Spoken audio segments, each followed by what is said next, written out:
नमस्कार, मी doctor Pallavi Sanap, Sanap hospital Ashti, district Beed. आजचा आपला विषय आहे की लहान बाळाला गोड द्यावं की नाही द्यावं. तर सर्वसाधारणपणे 2 वर्षापर्यंत लहान बाळाला साखरयुक्त पदार्थ देऊ नयेत. त्याचप्रमाणे वयाचे 1 वर्षापर्यंत बाळाला मीठ असलेले पदार्थही देऊ नयेत.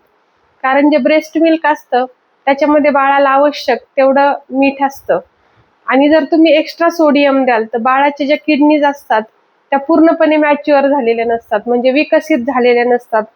त्यामुळे बाळाला पहिले 1 वर्षापर्यंत तुम्ही जे खाऊ घालता त्याच्यामध्ये शक्यतो मीठ टाकू नका. टाकलं तरी अगदी कमी प्रमाणामध्ये टाका, जेणेकरून त्याच्या किडनीवर ताण पडणार नाही. त्याचप्रमाणे गोडाचं साखरयुक्त पदार्थ तुम्ही 2 वर्षापर्यंत बाळाला देऊ नका. त्याऐवजी तुम्ही फळं देऊ शकता. फळातली साखर ही चालते, पण वरून तुम्ही साखर बाळाला देऊ नका.